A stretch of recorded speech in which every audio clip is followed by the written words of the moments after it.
Good afternoon, and it's lovely to see the first few people coming in, and nice to see one of our new members. Hello, Robin. Great to have you with us.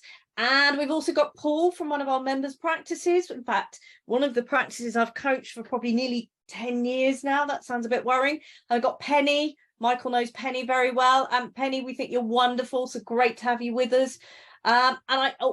We've got one of our newest members that I'm not sure whether you've met, and it's not you, Alex. You're not our newest member. We've got Abdul, our newest member, and we've also got Alex, our next newest member. So we've got some lovely members.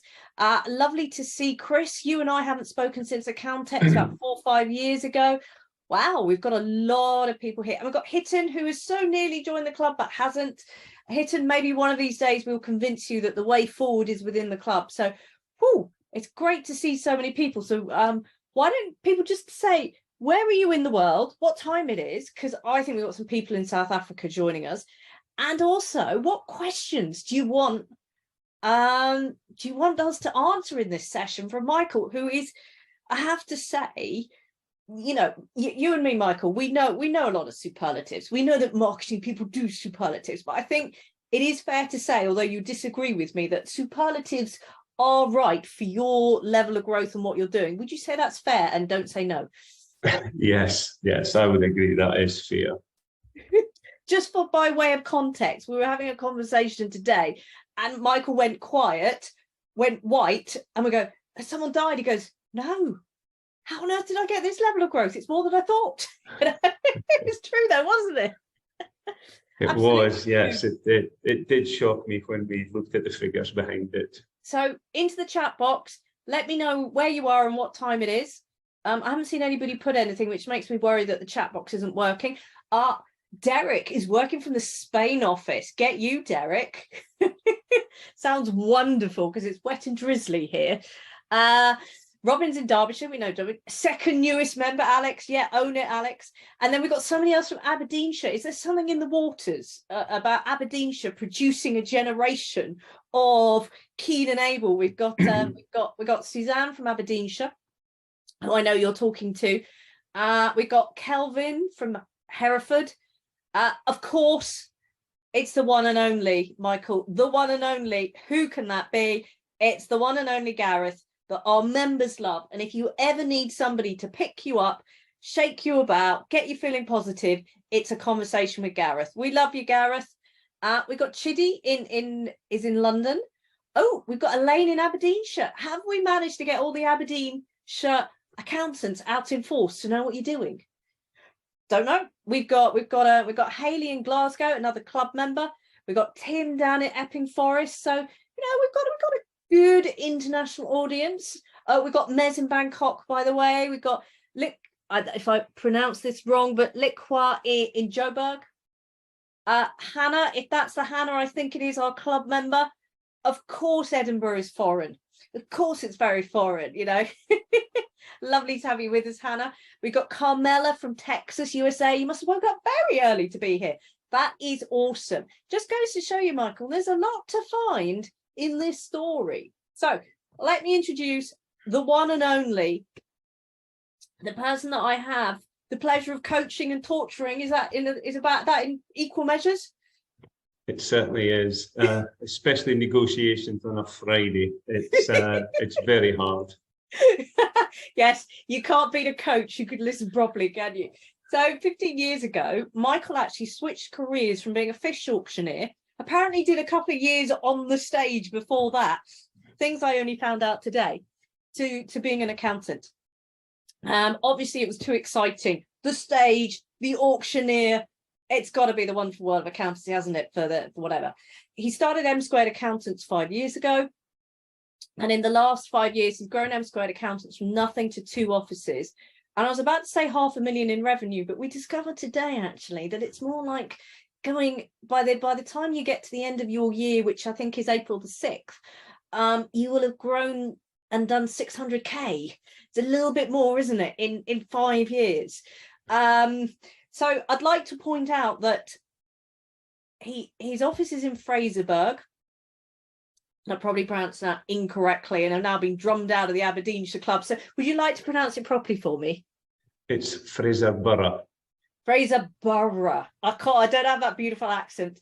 I'd like to point out Fraserburgh. It is obviously the centre of the world, should we say, the minor fishing population that's just outside Aberdeen. Am I right?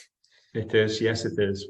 So we're not talking that there's loads and loads of businesses that you just sweep them up, which makes it even more impressive.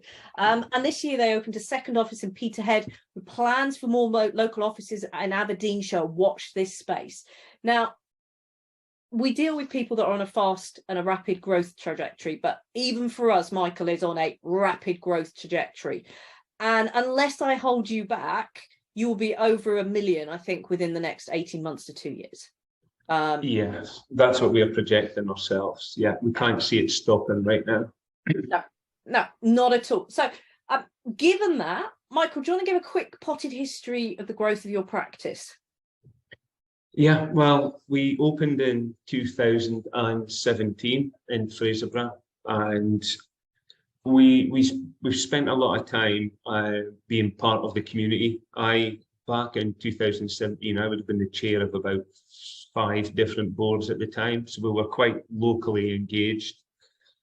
And we decided to specialise in owner-managed businesses. I didn't realise we'd specialised until later on in time, because we cover fishing, farming, hairdressing, shops, we've crypto farmers. There are very few businesses we don't cater for. And we sort of stretch from Fraserburgh to within the UK to Mallaig in the west coast of Scotland down to Birmingham in England. But we have clients based in Barcelona, Perth, Australia. So we're quite varied on where we deal with it as well.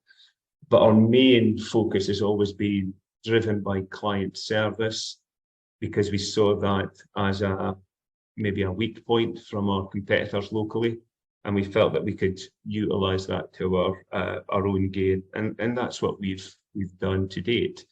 And COVID would be, I could say, that was where we really came onto our own with that personal service that seemed to disappear from a number of accountancy practices, where you couldn't get them on the phone. Offices for many were completely closed. But we were still available. I was available from 7 a.m. until probably 11 p.m. at night, depending on what our clients needed at the time. So how many people do you have now? We have a team, including myself now, of 15, which has grown. In 2020, we had 4, and in 2017, I had myself. And it's fair to say that in this year, and I got my numbers wrong in my little adverts that I was writing for this, you've grown by over 100% in this last year.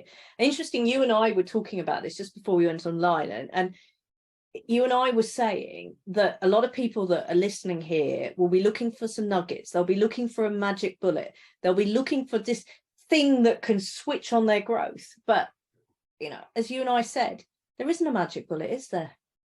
No, I've been on webinars, and I follow practically every growth story I can to get snippets to see what will work for me or what I need to change. But I think it's relative to the person themselves, how they want to push themselves out there, because no one strategy, I think, will work, to be honest. And the reality is, however you grow or what you grow, it's hard work. There's no getting away from it. It's hard work. And actually, as people will discover as we go through your story, is one of the things I've had to wean you off is working unacceptably long hours. Yeah, I've not fallen into a bad habit. I've always had the bad habit of working too many hours. Even when I was employed, we work at long hours.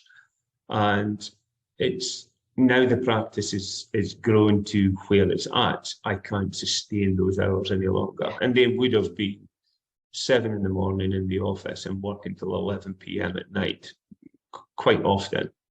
And we will go on and talk about how am I gently weaning you off, negotiating with you, getting your wife on side in order to stop this long hours, and also what hard decisions you had to take, how you're having to challenge your identity to change that. So, oh, I've just seen we've got Rich from the club. Not seen you for ages. Lovely to have you with us. So I think probably people really want to know, you're currently winning 20 plus clients a month. You actually worked it out, and literally it's over 120 clients you've won in the last 6 months, 20 plus clients a month. You're growing each month by 2 to 3K of monthly recurring revenue. You will, you've added over 250K of revenue on this year. You'll add over 250 to 300K unless you physically put the brakes on next year. What are you doing? What's helped you get to this level of rapid growth? The bulk of what we're finding, I will see client service on 2 large firms locally diminished. They've shrunk away, which allowed our, I believe, client service to pull through and highlight that your accountant isn't just putting you in a system where your accounts come in and they're spat out the other end. We try and meet practically every client that we can, unless they say they don't want to meet, to discuss the accounts. And that doesn't matter what size the client is. They get the offer to come in and have a chat about their accounts and how we can help them grow profitably, or they are happy to remain as they are. And we found this is the best one because we've picked up so many clients who are only contacted via text or an email and have never spoken to their accountant or met them in person. And this is even clients that have been 7, 8 years with the same accountant, have never met them. And interesting, you're very, very humble. And I think there's a few more things. As you say, there's been 2 lucky breaks. One of those is through COVID. 2 of your closest competitors, client service, fell in. Which, people at the time were therefore thinking, do I need to change? And that has helped. And the second thing is you were one of the first real exponents of cloud locally. As you said to me, you were appointed cloud champion in your previous practice, which meant you were rung up and told you were it. There was no training, there was no nothing. And interestingly, as you said, there are very few properly cloud first accounting practices in your vicinity. You and a couple of others have really led the way. As you said to me earlier, you were able in the summer to get Xero to come up and deliver training. Now, for those of you that don't know, the furthest north airport that's regularly serviced is Aberdeen. You're an hour and a half drive away from there. So it wasn't if it was easy for Xero to come up to you. And as you say, you've we were talking earlier, and it's everyone that joins your practice gets the opportunity to reset their chart of accounts, get templated Xero reports that you tailor with them around their sector, what they're trying to do, their goals. So there's this level of personalization. There's this training that you offer to them on Xero because you're a Xero focused practice, that you want them to love Xero, you want them to use it. And it's this very personalized onboarding that's backed up by the give us a call, we're always happy to chat. There's the clock's not on, that has been that center of client service for you. And I think that investment heavily in the cloud, being there and talking about this stuff, helping your farmers and your fishermen, go get into the cloud. As you say, you still get the occasional invoice that smells of cow or fish. But, most, as you said to me, 90% of your clients are now fully digitalized. They're not using this stuff. And this is because of this real dedication to service and clouds. But it's not just that, is it? You talk about, we've got this, built a great reputation. Of course you have. You don't really do much marketing, but there's a real focus on delivering client service. And one of the ways you deliver that client service is, as you say, you are owner managed businesses. And most people on this call are going to say, well, we're owner managed businesses. So what is Michael doing differently? Well, you've talked about, we have a proper chat. We're at the end of the phone. There's not a clock ticking. It helps. But actually, a lot of your clusters are tradespeople. Yeah. The Aberdeen contractors, oil and gas type contractors, marine and fishing, farming and agriculture. And one of the things you've done differently and in the last year really invested in is develop those specialisms in the team beneath you. In fact, you've even employed a farmer. Yeah, we're very fortunate that we decided that with the background that people were coming from, certainly our team, that we would strengthen their position. And one of our client managers that we've had now, been with us for a couple of years, that two of the members on here will know, joined us 2 years ago and is from a farming background. She was a farming specialist in a previous firm. So it just made sense for us to go and say, right, this is a route we are going to go down, which we hadn't decided previously. With myself having 17 years experience in the fishing industry and presently being the local harbour chairman, I'm well placed to know the fishing industry from an auctioneering side and an accounting side. And we have a couple other seniors. I mean, some of our team, half my team has come from practically the same firm, and they are all extremely highly trained. And they've slotted into these positions very, very well, which has allowed us to develop quicker than possibly you would normally expect. And I think one of the things that you did, and I remember that first call you and I had, and you said, my clients won't go to anybody but me. And I said, well, you're stuck then, aren't you? Because I'm nice like that. And actually, one of the things you've done in the last year is systematically, ruthlessly delegate down. Yeah. And that's freed up the team. And you said to me, I'm signing up clients I haven't met anymore that are coming through that team. And it's been that 360 view of how do I keep this going without the wheels coming off. It's, you know, people will ask, well, did he become a local personality? Well, I think you were already a local personality. I think your wife complains that she can't walk across Frasenborough without someone going, hi, Michael, can we have a chat? You know, it's, you invested really heavily in your local profile, and I've done that for the last 5 years. You haven't done anything special. What you've got is you've moved, I would say, a critical mass. You've sniffed what sells, you've been delivering great service. Now, we're starting to talk a little bit, but what changes have you had to make to what you do personally in order to keep this level of growth going? Because you would have fallen over if you were still working the same way that you were when we spoke to you in December last year, when you joined the club. You know, what changes have you had to make personally? I've had to take my hands off the reins a lot more than I would have.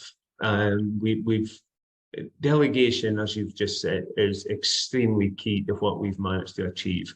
And when I set out, I had no plans to have any structure in the practice. We'd all just work and we'd all be happy. But that doesn't work at all.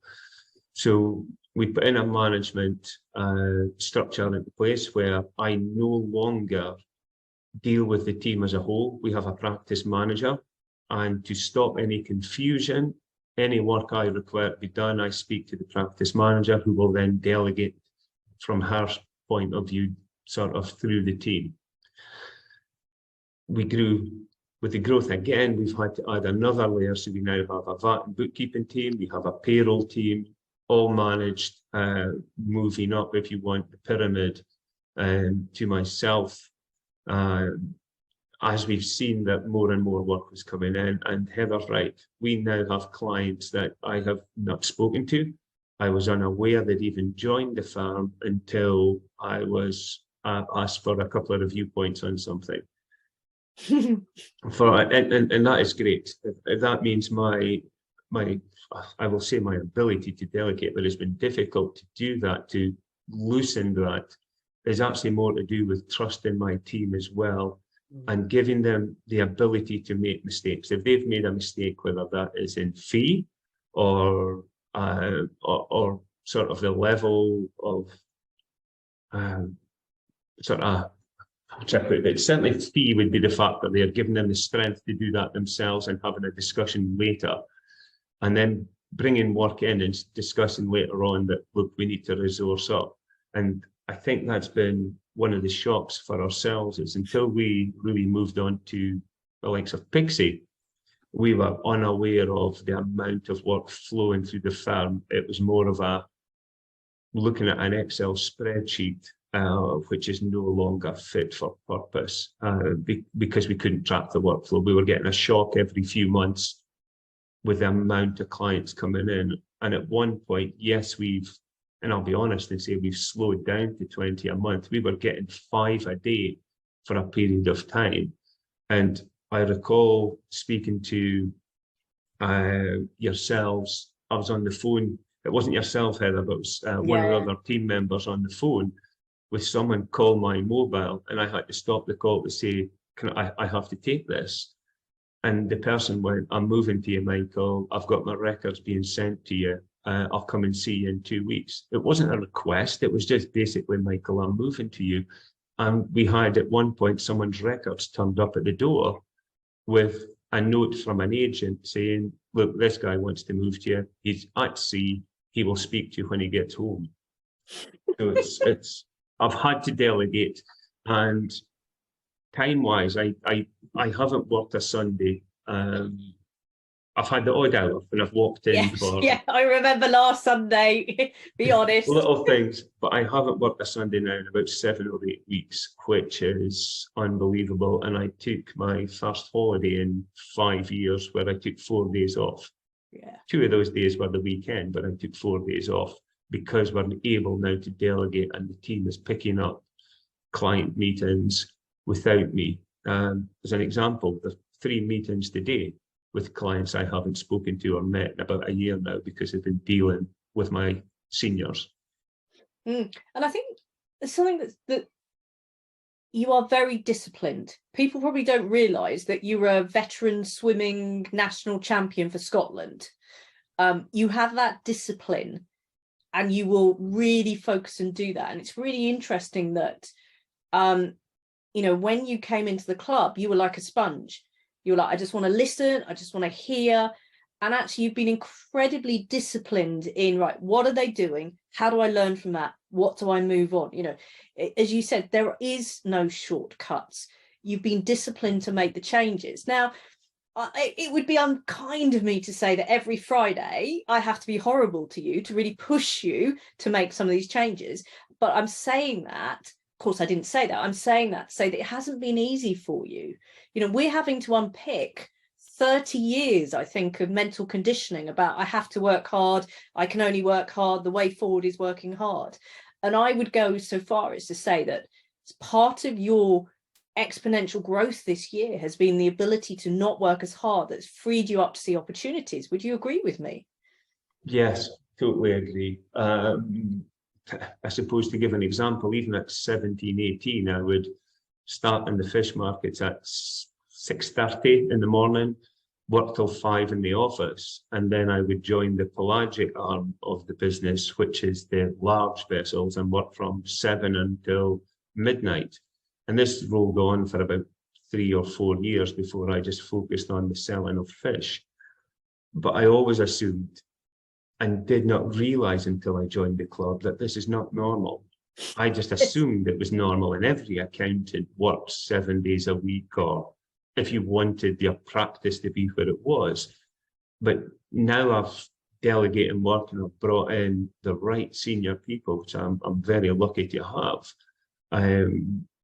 We've managed to grow it together, and I don't make decisions on my own. My 2 seniors, and that will be added to a 3rd soon, who will be promoted, will make decisions together as a team. And I think there's crucial factors that my team are very happy. And when they've joined us, I haven't gone, you will work 9 till 5 days a week. And if I ask you to work extra hours, you will.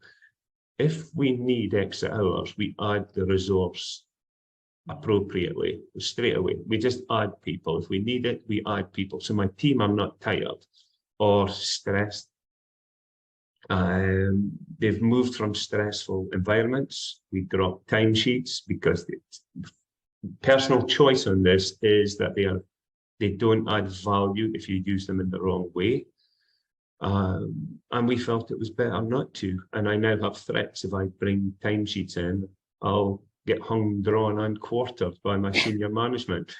I think there's also, there were several conversations you and I had in the early days I think were pivotal. The first one was you saying to me, doesn't everybody else work these hours? And me going, no, you're a complete outlier. This needs to change before you have an early grave. And I think that was quite a hard-hitting conversation. The next one was, I told you to stop playing at this business.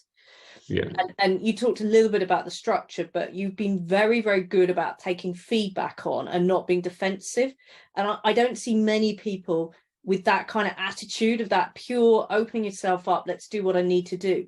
And I remember I'm like, where's your business plan? Where's your forecast? Where's your budget? Oh, it's in my head.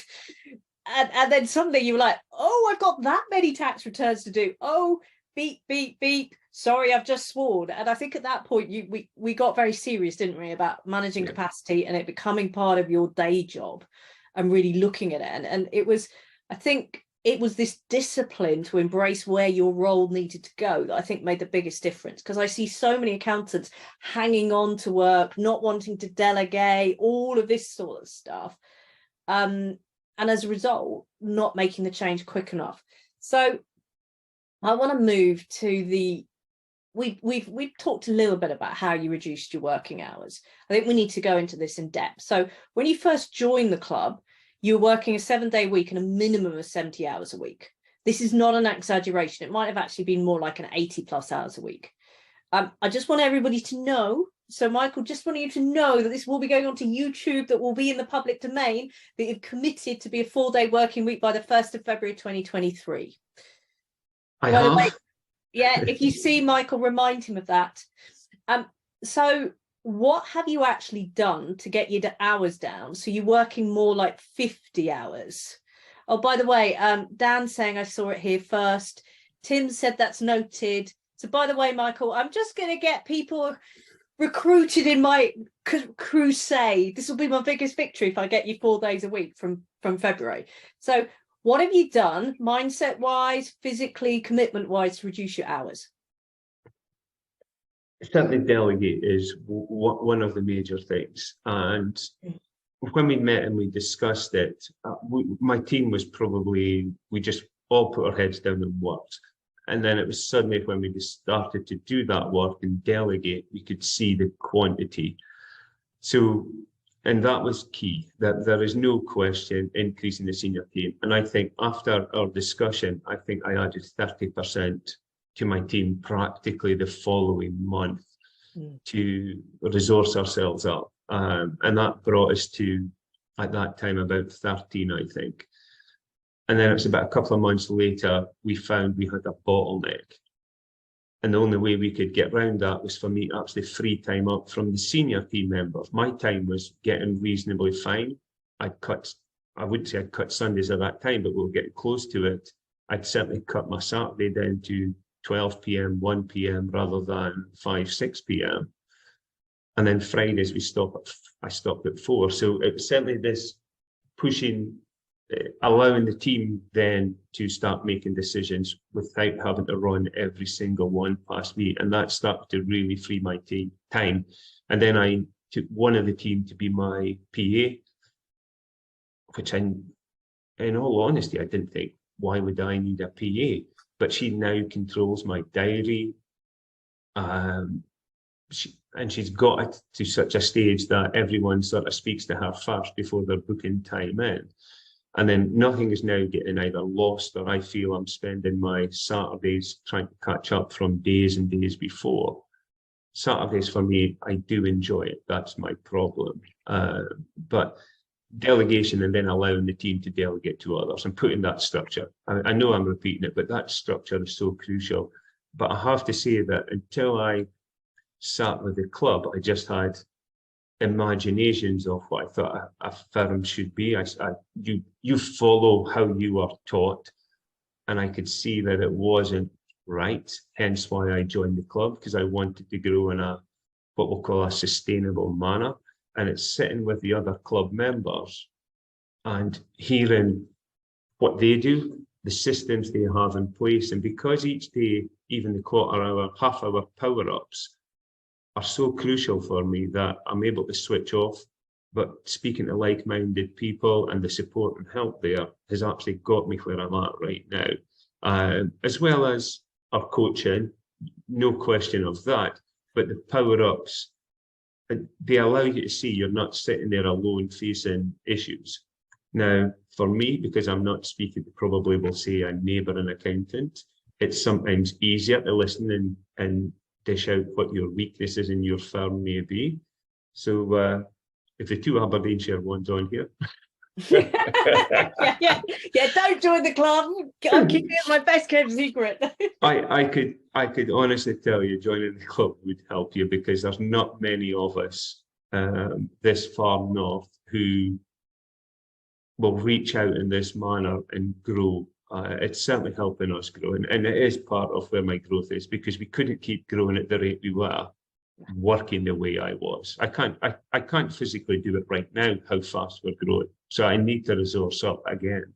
And it's interesting listening. There's a few things, and I want to pick out the first thing was that you really calibrated your normal, first with me and then listening to the other club members. And, you know, as you said, you know, a lot of people think that normal is working these 60, 70, 80 hours, but actually that wasn't normal. And you were hearing various members, yeah, I take Wednesday afternoon off to play golf. And you're like, how do you get the time? What do you do? So I think there was a recalibration of normal. And then the next thing, yes, you had to build the team beneath you. There's no doubt that you did there. But interesting, what you haven't said is that every quarter you and I look at your list and I go, right, what are you doing that can now be delegated to the team? Yeah. We have a negotiation about that. You being the stubborn person you are disagrees with me. And then normally a month later you go, I want to tell you, Heather, I have delegated that now. And you were right. And I don't go, I told you so too many times. The other thing was that I think we needed to find alternatives for what you were doing when working, because it's very easy when you love your work and it's become a habit that you can just, as you say, slip into the office for 2 hours. You've told me that you've got the same setup at home. So slipping into the office doesn't need to be the work office. It can be the home office. You could just do that. So one of the things that, you know, I've been prompting you to do, and I enrolled your wife in this through you, was to kind of find alternatives. You know, you gave her license on a Friday afternoon and a Sunday to book up your diary, didn't you? And said, right, I don't want to be working. Let's do some fun stuff. And I think this is really important, to build the people around you, whether it's your wife, whether it's your team, that will keep you honest to the commitments. Your team know about your 4-day working week, don't they? Yeah. Do they believe it yet? They don't believe it at all. They just absolutely not. They think if I can even do Saturdays, that stop Saturdays, they'll be amazed. But it is, we're working there together. And I think, for example, I had this Friday off, and that's probably the first Friday other than the 4-day break that I booked, and just taking a day off. It hasn't happened. So I'm looking forward to next year, where I should be having a lot more time off. And the other thing we did was we planned possibilities. You know, when you say a 4-day working week, it seems really scary. When you actually say, well, twice a month you'll have a 4-day weekend, doesn't feel that scary, does it? Or once a month you'll have a 4-day weekend, and then you'll have, you know, a day off here and there. And suddenly it is about breaking down this, what feels like a scary goal, into an easier goal. And I remember we're on a daily power up, and you turned around to me and said, Heather, every Friday we have a discussion about me not working weekends. You can't turn around and go to me, you've just worked a weekend, because that's pot to kettle. And it was interesting, that conversation. It did make me think. And actually, if you do not physically commit to it, then you'll never do it. So, you know, I took heed from there, and you'll be pleased to know these last 2-3 weekends I've hardly worked. You know, it's been at most an hour, and it was because I actually had to do it. But unless you physically step over that bridge called commitment, it doesn't happen.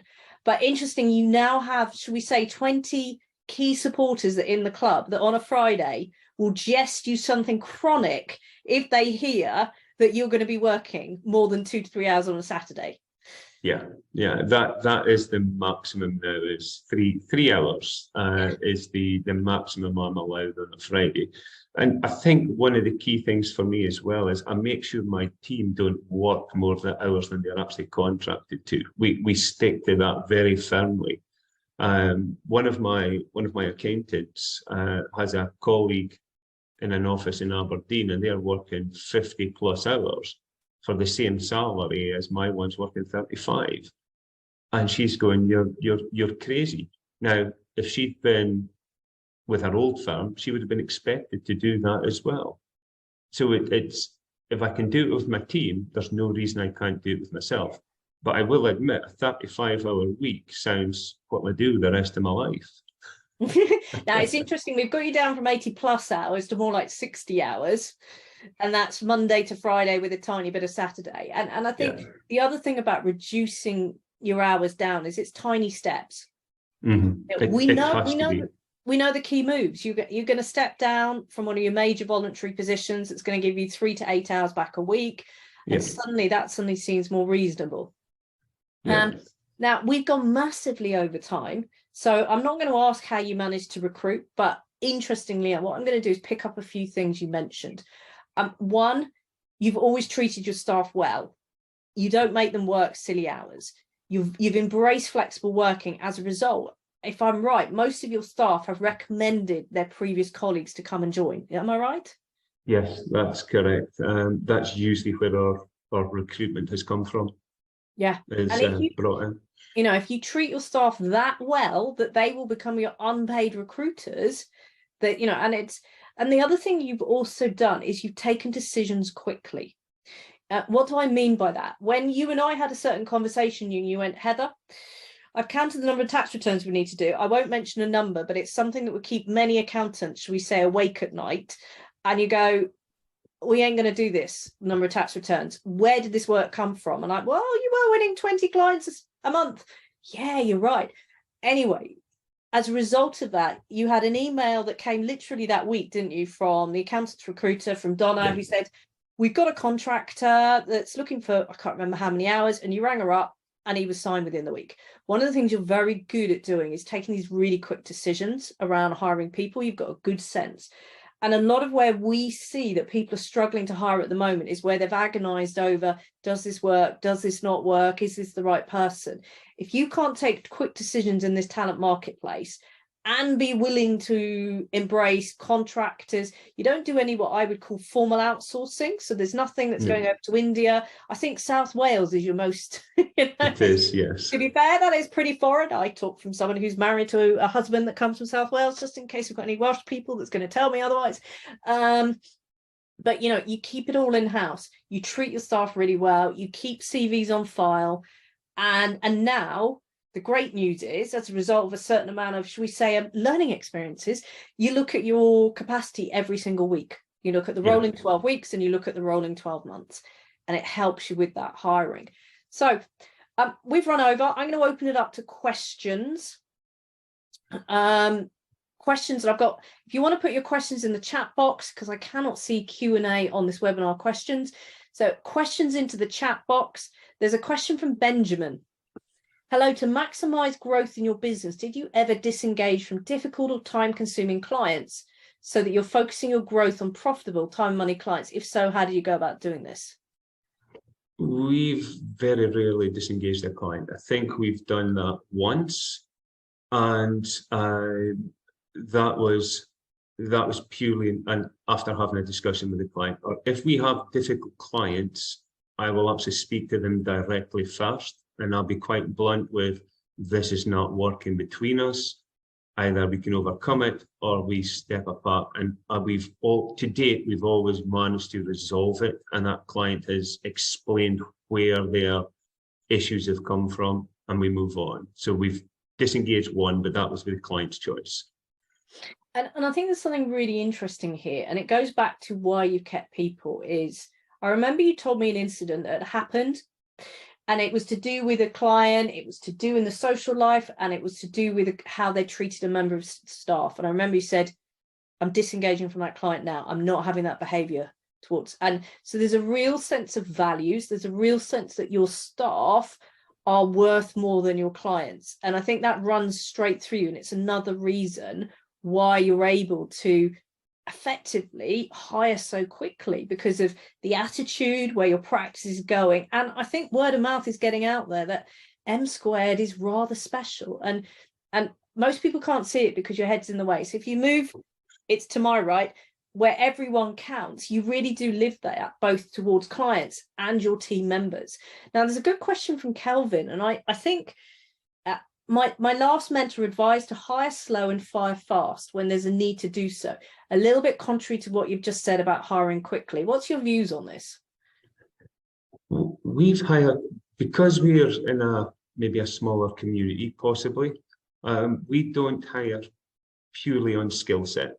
If they've a background in accounts, we will hire on how they fit the practice. I sit with a number of CVs that have been requested to hold, unless I'm told to destroy them after, who would not fit with our practice, with the team as a whole, or even possibly our practice values. So we've hired on that basis, where I don't interview going through a whole list of psychological questions. We sit down and have a chat to find if that person will fit within our practice.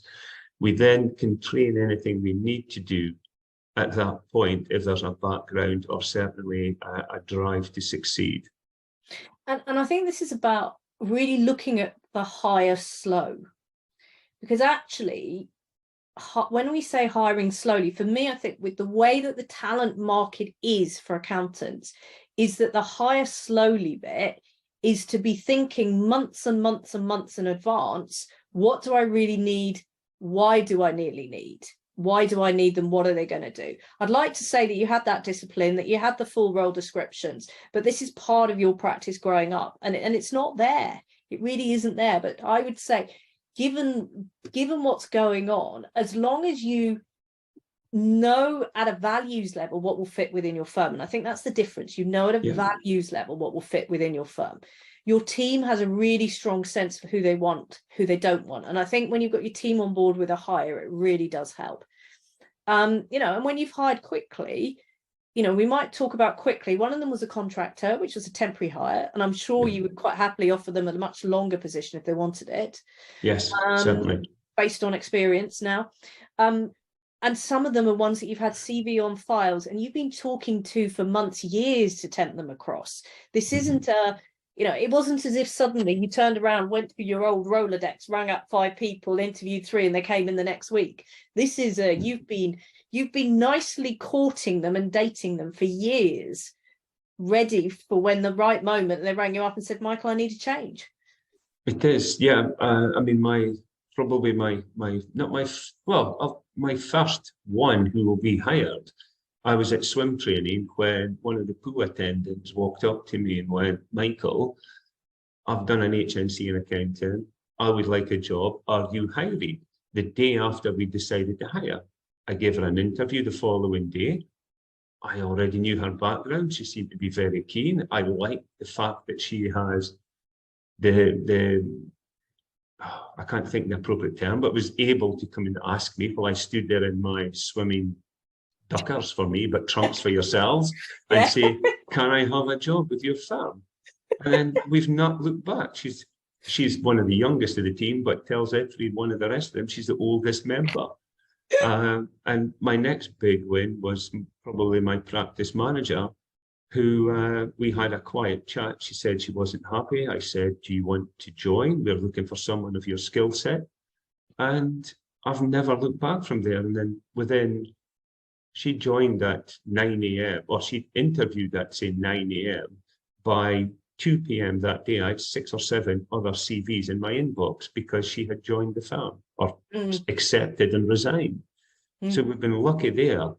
And how do you know if they're the right people? I take a discussion with my senior team at all times, and then we go around some of the team, if they know that person, and say, look, will they fit? Will they fit within our dynamic? Because as the team grows, you won't always get cohesive working, but we need it so there's no disruption at the very least. But so far, we've been extremely lucky.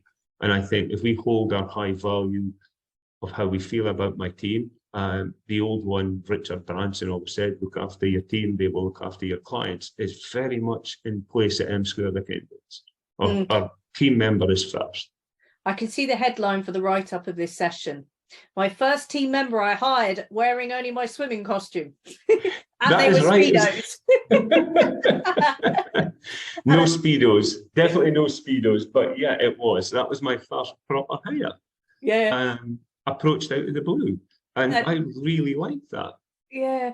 And I think there's the same questions just been asked by Rajesh and Andy, which is all about how much marketing do you actually do. And so the first thing you need to realize is that you've been at the center of the Fraser Borough, got it right, at business community and fishing community for over 20 plus years. Yeah. You are very well known. you at the height, I think you held over 5 voluntary positions within the various things within the town. Yeah. So, already there's a clue here. There may not have been influencer status on LinkedIn or Instagram behind you. You are not TikTok's latest sensation, but there's a strong local profile, and I think that is the key thing that Rajesh and Andy need to know. You've then topped it up, I think, by a tiny bit of social media. We're not talking anything with whatever. You've pressed your poor dog into the limelight. So your poor dog has to be like the Amsterdam ladies of the night and sit in front of the window and look cute. So there's a certain amount of, appealing to human nature with nice pictures of Odin, your dog, and all of this sort of stuff. But actually, I'd like to say there was a fully fledged marketing plan that you and I got in depth, that's fully costed and worked out with lead generation numbers, but that would be a complete and utter lie. Yeah. This is driven by great client service every single day, isn't it? Yeah, we utilized Facebook very early on, but that was purely to get when COVID was probably when it took off, where we would put out what was happening, the grants. But you're talking about 7 people liked it, 20 people liked it. It wasn't until we brought probably Odin in when we opened up Peterhead office that our LinkedIn profile, not LinkedIn, Facebook profile sort of shot up. And then we moved to LinkedIn about maybe a year and a half ago.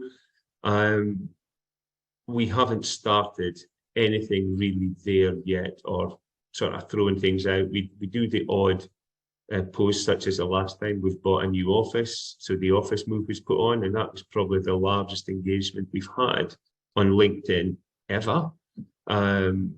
But we're now about to step up our marketing in the sense of we will now put videos out. We're about to build a little studio, but not to gain influencer style, can I get my coffee for free sort of stuff. It's more for putting information to our clients. I'd also like to say you've got to do something with the fact you're not working 80-hour weeks now. And yeah, my brain switches on at 2 a.m. now because it's not tired anymore.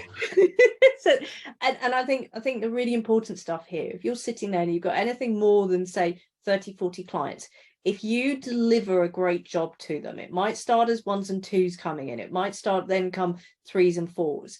But if you deliver a great job, if you make sure that every time you have a conversation with them, they feel that you're there for them, and you get that ethos through to your whole team, that is what will take the 1s and 2s of the client referrals through to the 20 odd new clients joining every single month. Yeah. And that's what's happened. And now you've hit critical mass in the last year, haven't you? 2021, you didn't get 20 new clients every month. It might have been 5 to 10. And then suddenly a critical mass moment. And we see that with many of our clients, actually, that they hit this critical mass. And because of your, standpoint where everyone counts, you will take on the tax return only client. You will take on the small trader, and you will take on the £5 million business that has decided it wants to full outsource service. And you've built the team in order to be able to deliver that. And I think that's what's important, that I think people will want to unpick this whole conversation and go, well, how does he get people? How does he get clients? How does he remain sane? How does he cope with Heather, shall we say, having a strong conversation with him every week? And I think the key thing is you go back to the core of your philosophy. It's where everyone counts. And you unpick everything you've done, and it goes back to where everyone counts. And I'd like to say that, there was the right things happened at the right time. And I think we're now putting those right things in, aren't we? So you don't topple over.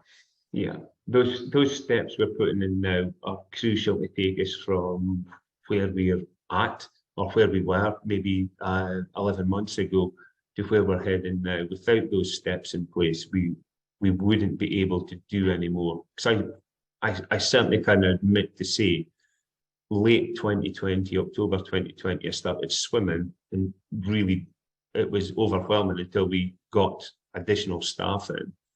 And then now coming through into 2022, without adding the layers and the appropriate mechanisms in place, we would be swimming as well. It would be out of our depth by quite a bit. Yeah, and you know, I'd say now you've got a great core philosophy, and now we're putting in what I would call the management side of it, the KPIs, the marketing plan, the discipline, and you're building that stuff around you to take that next step. So that nobody's asked me any more questions. I've thoroughly enjoyed this conversation. It's always good to talk to someone with a great story and a top gentleman, absolutely top gentleman. And you know, there aren't many people that are going to entice me to fly up to Aberdeen and then get a hire car for an hour and a half to visit. But you might get me there. You never know. But as you say, there's a comment there. If anybody's inspired by Michael's growth story, they want to have a chat with about there. We just got a link to Dan in our team. I've just got to not quite manage to get that. A link to Dan in our team. I nearly just put it there. If anybody's been inspired, would like to do the similar things to Michael, which I think is quite unusual. You know, you are one of a kind, and that's said with love. But yeah, Gareth has said it was a great webinar. Suzanne, who's local to you, said a great webinar. I know you're meeting up with Suzanne shortly. Alex has said that's amazing stuff. Thanks, Michael. Alex, we can do very similar with your practice. Now you're a member of the club, we can really make it fly. So Naveed said that's great insights. Thanks for sharing. Penny, looks like the club members are saying how much they love it. You know, we've got Penny saying brilliant. And then we've got some Hannah saying thank you. Our newest club member, Abdul, has really enjoyed it. Tim has said inspirational, great tips, and keep going for that 4-day-a-week promise. Tim, can you just email that to Michael a few times for me, please, over the next couple of months? The more the merrier. I'm going to need it. If people want to get in touch with you, Michael, what's the best way for them to get in touch with you? Get in touch via the website. You'll find our contact details and email address in there. And I'm more than happy to speak to anyone who's considering joining the club but just wants to have a general chat about it. Yeah. Or anything, full stop, but yeah, general chat with the club. To be fair, you will be honest. You will say that, you know, you've got to be a strong person to be coached by me. Let's just put it that way. Yeah. And you now understand why there are a number of men in the club that say, Heather told me to do this, I'm doing it. That is exactly it. So, and it's been worthwhile, allow us to see how we can grow and certainly see a path going forward. Yeah. So thank you very much, Michael. You've now had me for 3 hours today. I think you deserve a break. So thank you very much, everyone. If anybody wants to chat, please click on my colleague Dan's link. And as Michael said, either find him on LinkedIn, look at his website. He's M Squared Accountants in Aberdeen. Apparently there's another M Squared Accountants. I didn't know there could be. But M Squared Accountants Aberdeen, you'll find the website. Just M Squared Accountants. Yeah, I know. We got it. Phrase it up. Next thing to do, get your web presence sorted. Yeah. Right. Thank you very much, Michael. I'm speaking to everyone soon. Bye. Bye.